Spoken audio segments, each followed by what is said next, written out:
and welcome to Superbwoman Sundays at 7. I'm your host, Janet Neal, the founder and queen bee at the Superbwoman Incorporated. I'm so glad that you joined us this evening. I'm here with my guest, DK Holland, and we're going to get to DK in just 1 second, but let me tell you a little bit about the Superbwoman.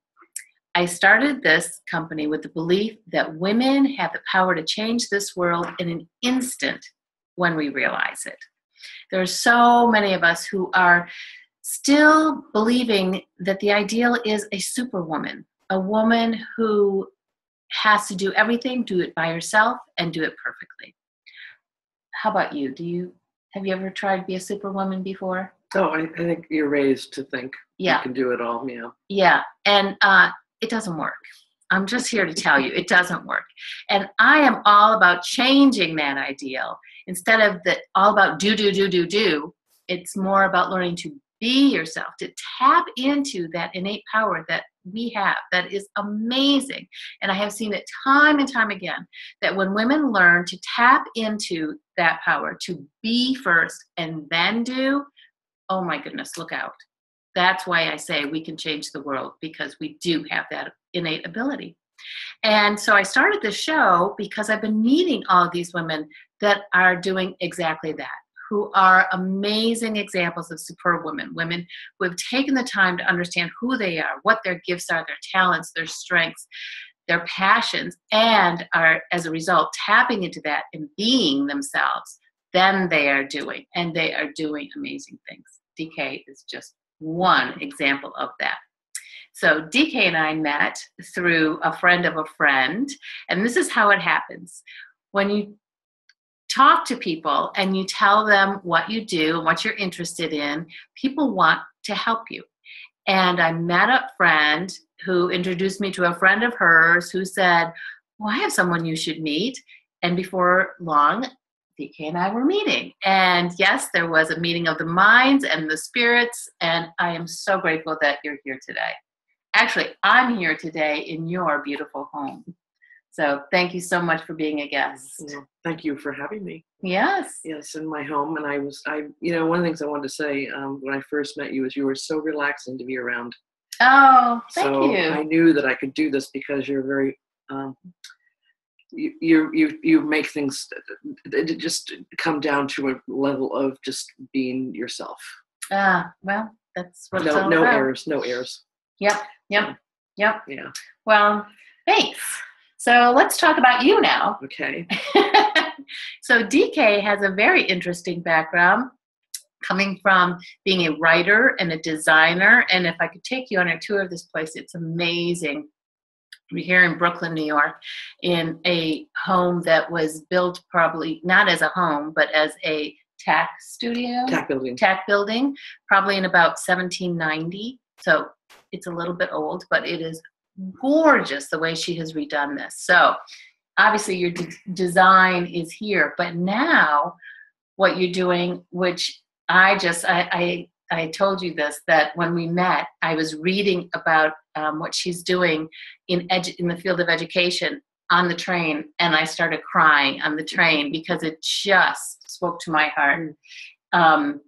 So it's Inquiring Minds, USA, and I want you to tell us that story. How did you go from being a writer and designer to now working with elementary kids and helping them to have a say in their communities? I think, I had to go back to my childhood in order to even understand why I was doing this. And I was well into doing it when I went through that process. And so I have to say that I grew up in a time in the 50s where I could do anything I wanted. My parents never knew where I was. I was in Metuchen, New Jersey. Shout out to Metuchen. We had an amazing house in a town that was really nicely integrated with blue collar, white collar, intellectuals, all kinds of different races. Everybody was there. It was a really wonderful little town. So I was able to develop to become myself. And I didn't feel like I had any pressures to become a particular person, an individual. I didn't have the pressure to go get married, and have the pressure to go to an Ivy League school, that kind of thing. Mm-hmm. So, and yeah, so when I was growing up, I knew I wanted to be a designer. Mm-hmm. My aunt was in advertising, and I wanted to be a designer, and I wanted to be like my aunt mm-hmm. who worked for Lennon & Newell, advertising agency, and J. Walter Thompson. So I followed that dream, and I ended up at Parsons School of Design. Mm-hmm. It was the year they changed it from being commercial art to being graphic design. Okay. I got there, and they said, well, by the way, we've changed the name of the whole profession to graphic design. And I said, what's that?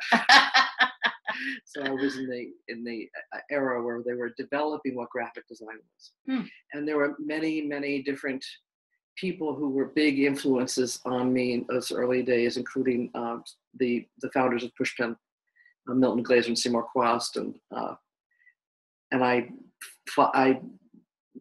they were our idols as young designers, because they transformed the face of design in the 60s.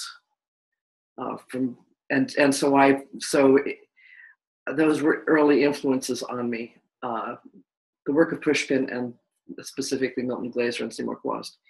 So when I became a designer, what I thought was design could change the world. I thought design could change the world, and that designers were could be amazing communicators of the good messages that we have to get out there to affect change. Mm-hmm. And I went on to have a design studio in San Francisco called Guerrilla Graphics with my friend from Parsons. We did that for about 6 or 7 years. We called the Guerrilla Girls.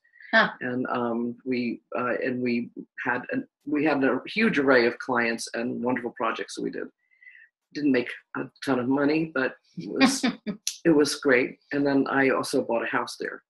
So with my business partner. So when I moved back, I had this house, and I had to, I moved back because they asked me to run the Graphic Artists Guild, which came sort of through Milton Glaser in an indirect way. So I came back here to run the Graphic Artists Guild, and I had to then get out of my house and home ownership in San Francisco. So I sold it and then I bought in Brooklyn. And I think that is one of the biggest things that I did in my life that was that set me on a certain path of being stable in home ownership. So through home ownership. So I moved to Brooklyn, and I've been here for 34 years. Wow. So I became a designer in various design firms. I was partners with various people over a number of years, and I ended up being partners of Seymour Quast and Pushpin. Wow! Wow! Yeah, I was Seymour's partner from till 2001, 1995 to 2001, and it was an amazing time, and I got to meet unbelievable people, and the clients we had were really, really fascinating. And Seymour brought in a lot of people who wanted the Pushpin experience. So I had my own clients, and he had his own clients, but we were partners. So anyhow, I at some point realized that I'd had enough of working for for-profit clients. Okay. And I really wanted to work in the nonprofit area. Mm-hmm. And I decided to write a book I decided to tell Seymour that I was going to leave Pushpin. Mm-hmm. And he had to decide what to do about Pushpin. So Pushpin downsized to just Seymour and an assistant as I left. And what I left to do was to work for nonprofits to help them brand, which I knew lots about because I'd done that for so many years. Mm-hmm. And I went to Foundation Center, and the foundation to ask them if I asked them, I don't know if they asked me if I would could do a workshop on branding. And I did it, and it was one of the most successful workshops they'd ever had. It was great. I did it with a friend named Fo Wilson. And then afterwards, they asked me if I would do a column for them on branding for nonprofits. Okay. And I said, well, I would do that, but it's basically a book, because I was a writer also. So I knew that if I wrote chapter by chapter for the Foundation Center, it would become a book. Uh-huh. And so they said, fine. And so I was very clear that it was going to be my book through my publisher. Uh-huh. So I wrote chapter by chapter, and they paid me, and the chapters are still online someplace on the Foundation Center. Wow. And I got great feedback. It's a great way to write a book because I got instantaneous feedback on every chapter. Took the chapters and made it into a book. It's called Branding for Nonprofits, and it was a very good seller for many years. This is one of the problems I found in working in design, and then also working for the graphic art as the head of the Graphic Artists Guild, and seeing things from both sides in that profession, and also being a regular writer and having a column in I had a column in Communication Arts magazine for 25 years, which I could write about anything in. So I had a lot of places to think things through that most people don't get. So I thought through the problem of nonprofits and designers don't get clients, and clients don't get designers. So I tried to bring them to a middle place of respect through this book, and to say, here's how you can work with designers. Here's what you should look for to make sure you're working with the right designer. Okay. Here's what to expect. And then also designers just read that and they went, thank you. And they bought dozens of them because they had all these nonprofit clients who didn't know how to work with designers. So they'd order 12 at a time to give to the boards of these nonprofits.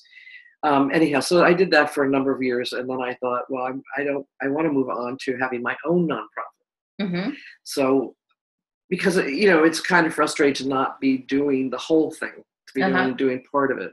So at that point, I'd been writing a very long article on cooperation. I was really fascinated with the idea of humans cooperating.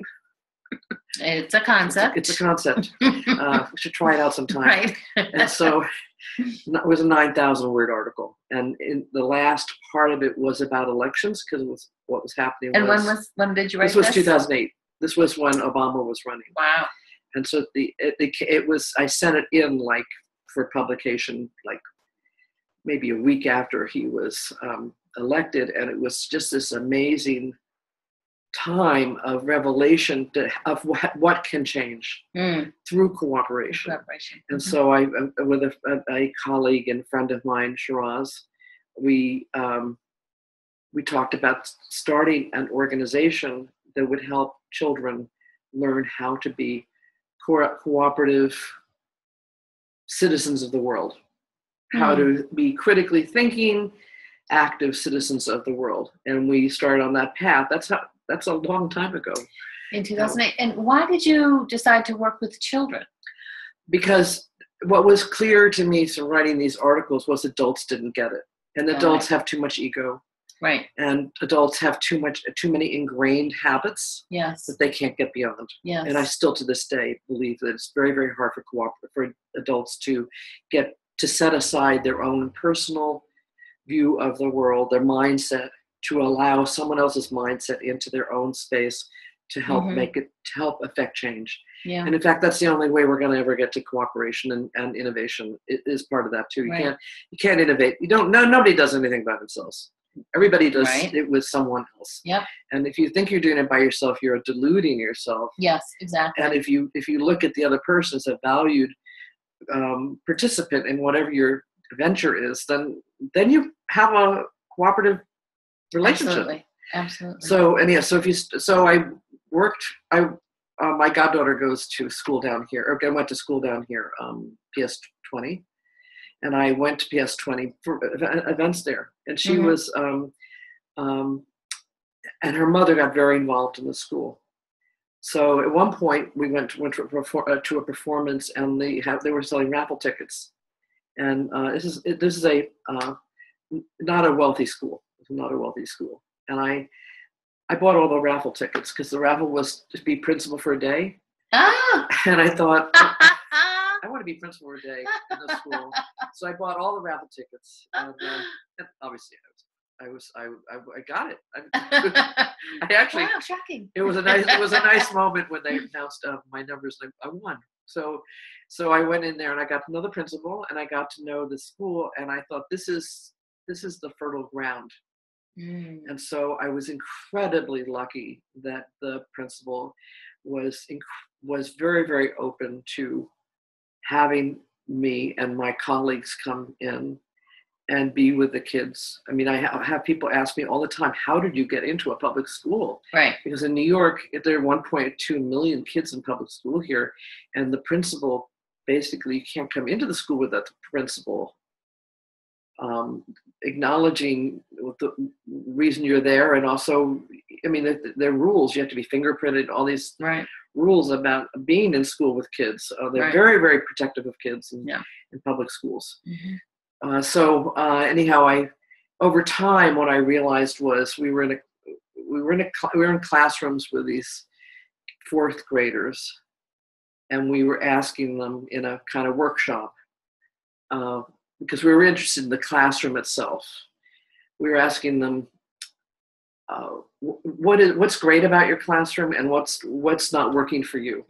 And so at one point I said to them, and so we're trying to figure out what we can help change in the classroom. And the principal was giving us a classroom for the summer to redo.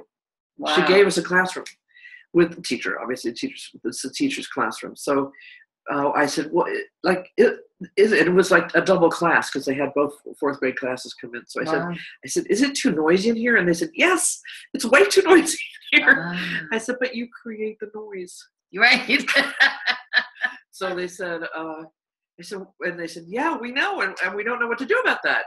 So I looked around the room and I thought, and then I talked to some experts, and it's the glass, and it's hard surfaces, and it's a linoleum tile floor, and there's nothing to catch the sound. So talking to my colleagues, we agreed we could put in a wall that would be sound deadening. And so we started to, for our experimental class, we put in a wall that would not only be sound deadening, but, and this is just not a fluke, but obviously we thought it through, but it was because of the sound we did it. But it ended up being a pinnable wall. So we called it the learning wall. And I'll just fast forward. We did the classroom, we put in a computer center, and we did a bunch of things that were helpful for the teacher. And then the principal said, well, let's expand the learning wall, because it was a real big hit, to 3 classrooms for next year. So I'm going to fast forward. So we did it in 3 classrooms, and we made it pinnable, writable. And it's not yet sound deadening. So the pinnable and writable part of it meant that the kids could. It's all educators work is based on a central question model now of inquiry. So why it's called inquiry minds. We went from being called citizen me to inquiry minds. So they would write up the essential question. Like if I said the essential question for us today was, why are we here? Okay, we'll just put the question, why are we here, on the wall. The teacher would say to the students, what are all the other questions you have to ask to answer that question? Wow. And it could be biological, it could be geographic, it could be philosophical, it could be practical, political. So every day they have a different question? No, it's a unit goes for a couple months. Oh, a unit. Okay. And what they do is nothing's put up there by the teacher. It's all done by the students. They create the wall. And so that was a big advance. So now we're putting, for learning walls, they're going to be pinnable, writable, and sound deadening in all the classrooms and all this in PS20 as of next week. Wow. Yeah, so we fundraised for that. Wow. We raised a lot of money for PS20 for the stuff we're doing there. So, but the other thing we learned in working with kids was that you can't be in a classroom and ask kids what they think and expect to hear from all the kids. It's not possible. That's true.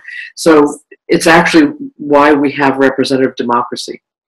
So because adults can't do it either. So the kids, what we said to the kids is, do you want to have an election? Or do you want to have a kids council? And they said yes. They didn't even know. They didn't even know what it was, but they wanted it for sure. And then we said, well, I said, do you want to have an election? And you could run for office? They absolutely wanted to do that. So we set up a fair and equal election process for them, and they ran for office. And we had 3 councils last year, and this year we made it to 1 council.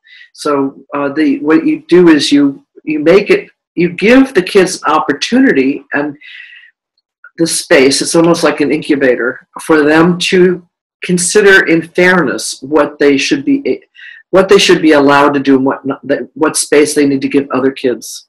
Wow. In order to hear from those kids. And it's a process. It's called agency. Is what you're nurturing is agency. So agency is the right and ability to express yourself. Okay. And then grit, which is the ability to hear what someone else is doing that might not be what you want to hear, but it's something you do need to hear or you need to work with. So you develop grit because, kids burst into tears in kids council all the time because someone didn't listen to them. Right. Or because they don't agree with something. Right. But by allowing them to do that in this safe space, they go on to be older kids who know how to handle something. And just a little example, we have a program called Peacekeepers. It's a wonderful program that is very kid-led, although, I develop a lot of stuff for them, but it's very kid-led. Yeah. They make their own rules, and the kids work with the little kids to help the little kids learn how to socialize in school because they're coming to elementary school for the first time. They've never been away from their parents unless they've been in daycare, I guess. But this is really a first-time experience, and they need help. They don't have the same cognitive abilities as kids in 3rd, 4th, and 5th grade when they're in pre-K to 2nd grade. So the older kids are peacekeepers and go out and they negotiated for this. They go out in the during recess. They negotiated for additional recess time. They are smart children. They go out there and they wear bandanas and they're identified as peacekeepers, and they are able to work to mediate disputes. And a recent innovation was the head of the peacekeepers, whose name is Toon. I could say her name. Toon, a wonderful, wonderful child who is just going to go on to do incredible things in this area, I'm sure. She said, the little kids want to have a role in this too. And she said, I was wondering, she's saying to the whole of Kids Council, I'm wondering if they could be on the outlook for problems. And this is like such a perfect role for little kids because they can see a problem. They can go find a peacekeeper. The peacekeeper comes, and the process for mediation is a neutral one for peacekeepers. They don't try to solve the problem. Oh, wow. See, they have to remain neutral. That's a huge skill to teach. It's a huge skill because a lot of kids don't get it at first. They think that they're there to solve the problem or to interject themselves. Right. And so that's now part of our process as of this year. So that's one of the things we're rolling out. So I basically have to get back to design. I left design behind as a professional a long time ago, although I know tons of designers, and if some of them are listening to this or watching this, I still love you. It's just I had to move on because I realized, as I said, I thought design could change the world. The problem is that a lot of designers can't do that. They become the spokesperson for a client without engaging their critical thinking skills to say, this is the right message, this is the ethical message. It's almost like it's a conundrum. Yes. Because it's a client. Yes, exactly. So I'm not blaming designers for this, but I think that I was right that design can change the world, but not in a lot of cases. So in terms of I bring design into everything I'm doing at PS20, and I have designers who are on my board, the Board of Inquiring Minds, and I have designers who I would love to bring in to work with kids once they get the point that the kids are running the show. Yeah. And that's the main thing. So I'm really happy to say that Inquiring Minds is at the point now of being able to roll out all 4 programs, which are Learning Walls, Peacekeepers, Kids Council, and then our 4th program, which is a wonderful new one called Hacking the Brain, because one of the people on our board, Dr. Elizabeth Waters, is a neuroscientist. Oh, wow. And she, a PhD neuroscientist, and she has a workshop that we can do that for parents and teachers, or parents or teachers and students, any combination of people where you can understand how you can change your brain at any age. Oh. And also she can explain how brain development works at, 5, 6, 7, 8 through 25. Your brain hasn't finished developing until you're 25. So that's key to the understanding of all the other work we're doing, because you can't expect someone who's 10 to act like they're 25. Right, exactly. They will not be able to do that. They're not physically capable of doing that. They're not physically, it's actually, you're right, physically. It's their brains are not wired yet, but they are in the process of wiring, and to grow into the person that the person that is authentically them, they need what I had in Metuchen, which is the ability to go around, do anything you want, and to fall and scrape your knees, but to get back up and to experiment. And we simply don't have that anymore. Yep. So if I can just tell a little story. I know we're sure, and then we're going to... Yeah, we're going to we got to get back to you. Oh. Oh, that. Yeah. So about 2 years ago, a third grade class came to me through an email, and they asked me if I would allow them to interview me for the 350th anniversary of Metuchen, New Jersey. Oh. Is that the sweetest thing? Sweet. I was so touched. So I said I would do it, but only if they'd let me come there. Because because this is what I do. I work with kids. So we had a Skype session with the teachers from the school in Metuchen, and I said, I think they could be really bored talking to a woman of my age for hours. They were going to shut down the school for this visit. And I said, what if I gave you a game for them to play that would help them find out about me, and then I would come. And so that's very cool. So it was like and again, anyone could do this, and we could build this into what we do at Inquiring Minds. Also, I gave them 12 places in Metuchen I used to go on my bike. As I said, by myself, no adults, and I gave them clues. And I didn't give them addresses, or I didn't give them exact addresses. So then I gave them a map of Metuchen, and in doing this, I had to go back to Metuchen in my own head. Right. And I went to all these places and went, oh my God, oh that's not there anymore. Oh my God, that's different. So I realized I think it's going to be a little bit of a challenge. So I said to the teachers, what if I do? And I'll give you a picture of me when I was their age, and if they.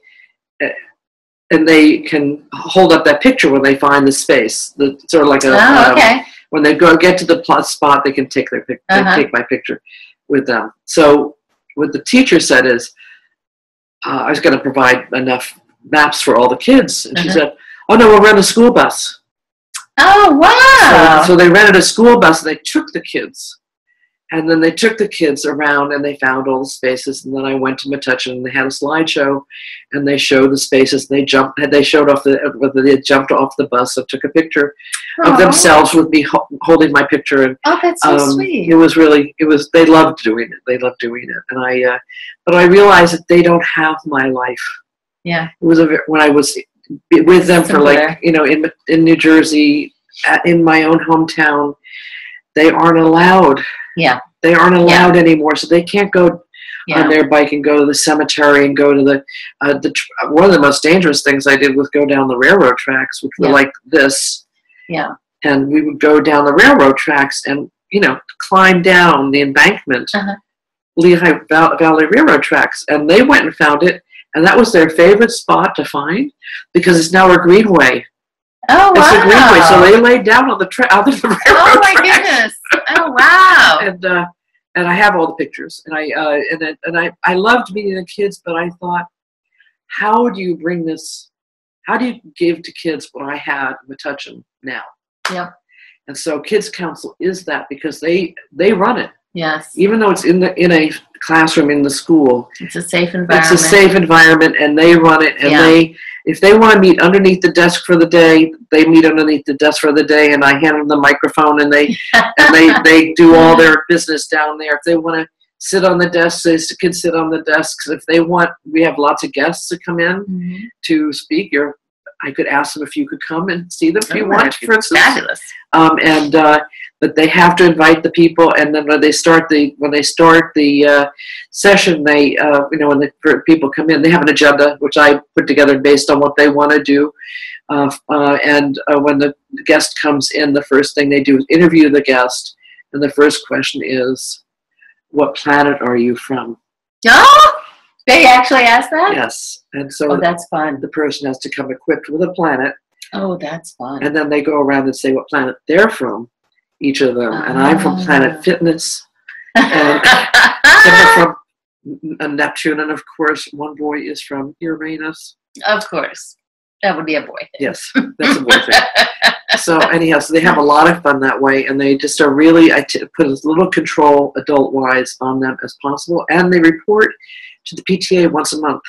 Wow. So they report what they're doing, and the parents, and then we have now a parent who's part of Kids Council because I need help because it's a lot of kids now. Yeah. They are so excited about what's happening. The parents have gotten tuned in to what we're doing. Wow. Which is really perfect. Oh, that's great. Yeah. Well, I definitely can see the thread here in your life from the design. On paper, I was like, how do you go from here to here? But I see the thread, the creativity, the caring, the tapping into, what the real message is and how to get the authenticity out there in your life. Yeah. So one of the things that I've noticed with superb women, such as yourself, is that they have realized they cannot do this by themselves. Yes. So who has helped you in your life? Well, first of all, I wanted to say to that point, I gave up my ego for doing stuff after I became famous as a designer and writer, and people would go, "Oh, you're DK Holland." Right. And I after so many years of that, especially at Pushpin, I shed that. I got to the point where I don't need that anymore. Yeah. And now I take my orders from 9 and 10-year-olds. Yeah. Who have no idea that I have a Wikipedia page. Yeah. One of them actually found me and said, "You have a Wikipedia page." So I have to say that last year when I was at TED, I'm going to TED. I will be at TED on Sunday when this airs. I've been going to TED since 1995. That completely changed my life. TED has been an incredible influence on me. The main TED conference. I consider myself a TED's longtime TEDster. And the reason is because there's so many people there to thank. And one of them is Cindy Stivers, who's the person who it's her initiative to start the TED residency. And she recruited me at the last TED to apply to be a resident there. And I was in the first class of the TED residency last year, and it changed my life. So TED is expensive to go to, I will say, but it's priceless. It's really, really priceless. You can't, I don't know what kind of price tag I would put on access to all the amazing speakers that speak there. People who I've had incredible conversations with, or relaxed conversations, or with people who I now consider friends who, are part of this TED community. So that's a big influence is TED. And then I have to say that another influence, of course, was Milton Glaser, who was I consider a mentor, and a dear friend named Sims Tabak, who also helped guide me to come to be part of the Graphic Artists Guild, and has remained a friend till his death, unfortunately, a couple of years ago. Amazing illustrator, Sims Tabak. In terms of women, I have my cousin Julie Britt, who's been an amazing inspiration for me, and her former husband, but they're still connected. Thomas Britt, who I worked for when I was going to Parsons, and he's an interior decorator. He would say not designer. They don't use that word. If you get paid a lot of money, you're a decorator. All right. And he was an unbelievable decorator. Went to Parsons also. Julie went to Parsons. What I learned about color, I learned from Tom, and also from Seymour Quast, who's an amazing colorist. So color is, as you can see from my house, is a very important part of my life, and I really treasure the fact that I had them in early on as influences and mentors. All these people. Yeah. Fabulous. Yeah. Fabulous. So another thing that I talk about with Superbwoman is the shoulds. Yes, and that right. Superwomen have learned to let go of should. So what's a should that you've learned to let go of? You should not get married. Unless you're really deeply in love and you want to have a family and you have a future partner who is going to stay on the same path that you are for a significant period of time. It's a really, I don't know that I'm sorry I got married, but it certainly informed me. It made me wake up to a lot of things. And I do think I was a victim of Stockholm syndrome for quite a while with that, when I was married, because I loved him. Yeah. But he was slowly going insane, and I had to divorce him because he was slowly going insane. So there was nothing I could do about that. So I think should get married was something I wish I could go back to 1980s and say, don't need to do that. Yeah, I have to think even back to why I thought I had to do that. I don't think I have to feel guilty for being in some people feel they should feel guilty for having resources. And I have resources. And I am very grateful for my parents for leaving me with some resources. I'm also grateful that I was in a position to buy this house and the building next door, which is a wonderful restaurant called Olea. Come to Brooklyn and go to Olea. We're going to go there soon. But I think there is a tendency to feel guilty when you have resources. And I've watched many people have to move from this community who I dearly, dearly loved, who couldn't afford it anymore. I have friends now that are about to move, and I'm heartbroken they're going to move. But I don't at all feel that I need to feel guilty or that I should not have these resources. Yeah. So that plays very well into the next question, which is about gratitude. How does gratitude play into your life? Right. Well, I have a huge amount of gratitude to an inanimate object, which is this house. And I get up every morning and I thank this house. It's for becoming my house. And this house thanks me back. I can actually feel that. It is a special place. It's a very, very, very special place. And because of that, I am able to use my house to convene people to come here and to be stable and to travel and to be have